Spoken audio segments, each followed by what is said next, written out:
This week's Teaching Challenge features a stand-up comedian and author who came to England and this very school 30 years ago after her family fled Iran. Shappy Khorsandi. Well, when I first arrived at Montpellier School, I didn't speak English. That was the thing I remember the most. And not only did I not speak English, but I didn't realise English was a different language. I thought it was just a series of sounds that the other children were making. I tell you what, I feel incredibly nervous about talking to the children. They're a very enthusiastic class, actually. We've had one visitor in a couple of weeks ago who was evacuated during World War II, so I think it'll be an opportunity for them to compare this lady's experience with Shappy's experience of being evacuated from Iran. It's the beginning of Montpellier School's International Week, and Shappy will be making her teaching debut on the subject of refugees with Year 6. Time of year what time of year? It's not just like, is this going to happen? Whilst the class wait downstairs, Shappy reveals that she knows the ropes. Oh, I mean, look at that. I mean, imagine, that's just so exciting. They move and everything. But all too soon it's time for the pre-class briefing. I'm so nervous. Now, I find children very cute. Am I allowed to pinch their cheeks if I find them particularly scrumptious? Not unless you want complaints, I don't think. Right. I don't think they'd be too happy themselves, but certainly parents and... Have you got any tips for me? I would say just go in there, be confident, get them engaged. I would imagine it should be less threatening than standing in front of lots of adults and having to make them laugh. Oh, you'd be surprised. I think there'll be an eager audience. Okay. So I'm sure you'll be fine. Good luck. Lovely. Thank you. Sam Walker will monitor the lesson from a discreet corner.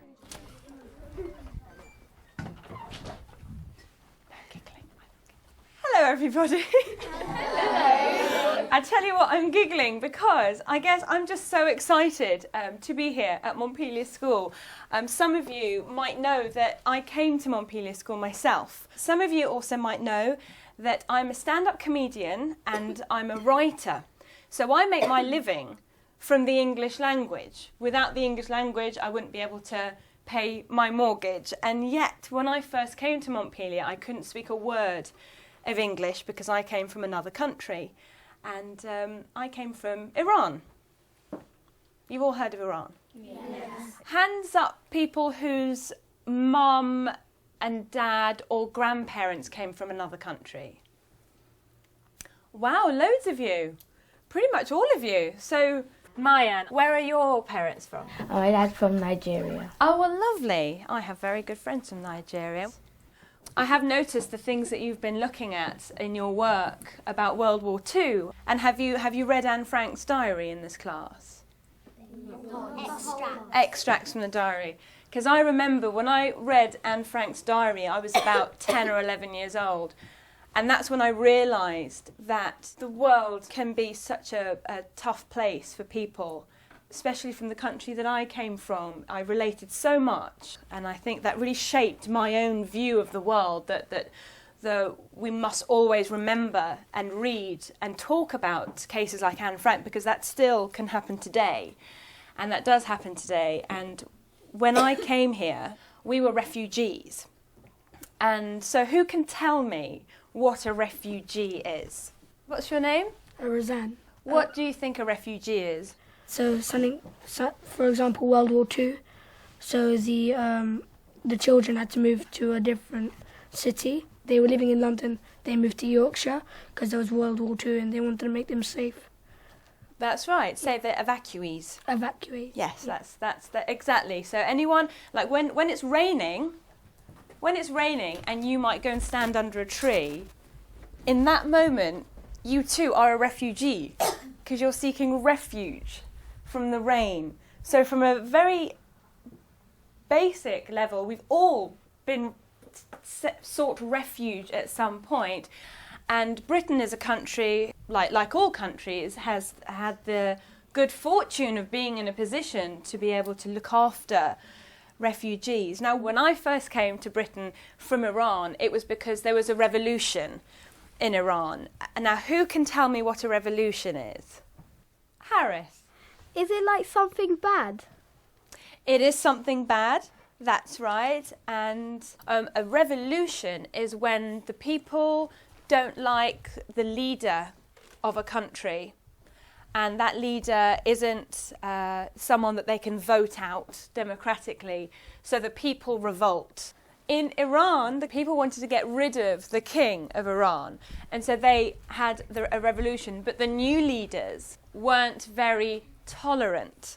And my father is a writer, and he wrote things that the government of Iran didn't like.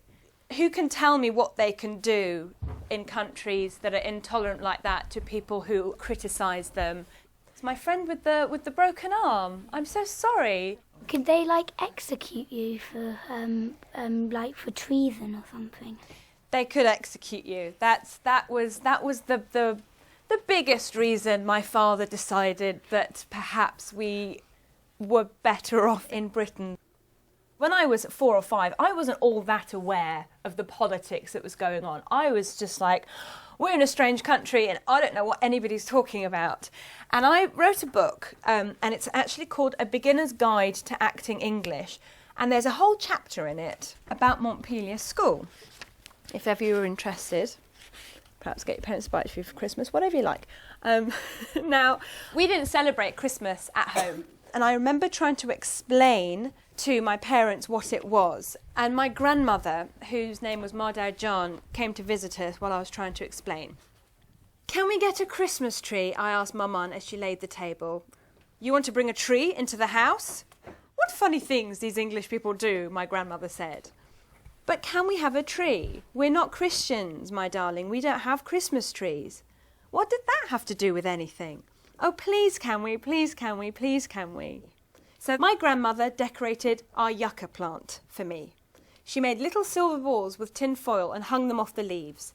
She twisted a few of Bubba's pipe cleaners around the stems to make white bows, and as she had no fairy lights, she just stuck an old birthday candle in the soil and lit it. So that was my Christmas tree, just a house plant covered in tinsel. But it was still nice, because it was still them making an effort to make things the way things were at school. Put your hands up if you don't celebrate Christmas. Oh, lots of you. So you don't have trees. And does that make you feel left out? It doesn't, does it? Because you are able to join in with everything at school.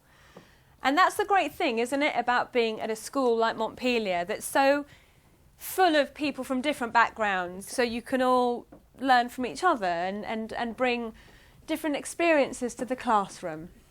I would like you to write what you imagine it might feel like to go to a place away from your friends, away from your family, that's brand new to you, different food, different language, and write for me how you imagine that would feel.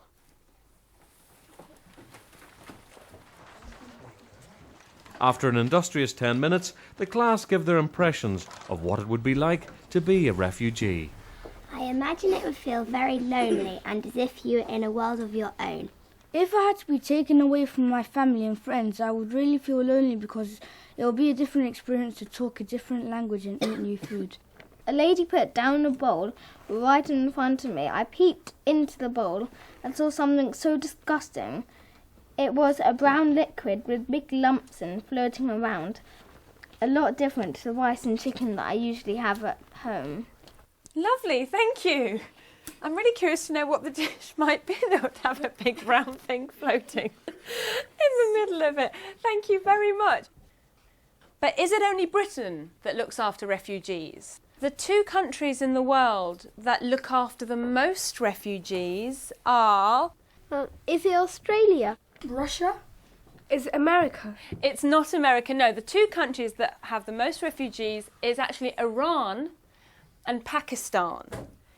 And this comes as a surprise to people, but those two countries actually look after more refugees than any other country, mostly because of the position that they're in the world. So although in this country sometimes it feels like Britain's the only country taking refugees, but actually all countries to an extent do this.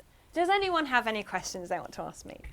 My friend over there, I haven't spoken to you. What's your name? Tomo.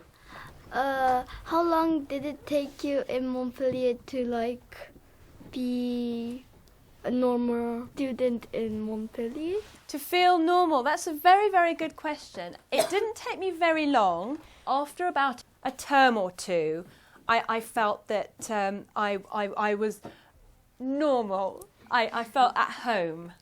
Let's have another question. Do you have any jokes? Why did the orange go to the doctors? Wait for it. Because it wasn't peeling well. Thank you very much. Yes, that's how Maya's not impressed by that. She goes, you do this for a living. You must be very poor. So I'm just going to wrap up. So thank you very, very much for having me today. I've really enjoyed myself, and I know that this week is your International Week, and it's been a real pleasure to share a little bit of my story with you. Thank you very much.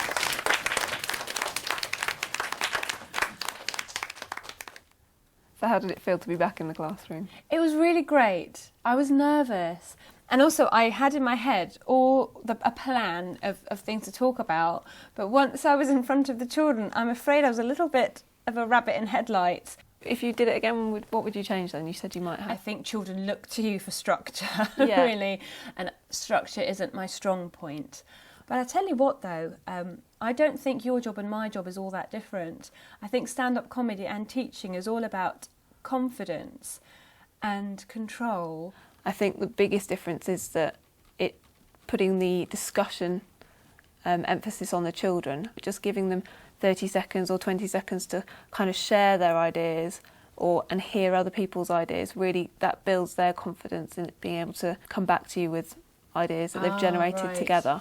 So I think if they'd done that... Did I stamp on them too soon? No, I think certainly when I was at school, I was sat there waiting, geared with what I had to say, and even if the conversation had moved on, I'd still had that in my head, I want to say this, so it's trying to make sure that the conversation has a cumulative effect and they're building on previous talk, basically. I think the fact that you talked about your personal life, I think children really relate well to that, and I think sometimes as professional teachers you can be quite scared to let children in and see the more human side, and your manner with them was really positive. You were praising them constantly.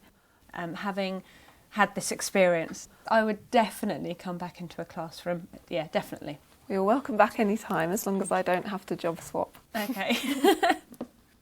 Shappy reading parts of her book, I found out it was really, for me, it's like, oh yeah, that's really cool.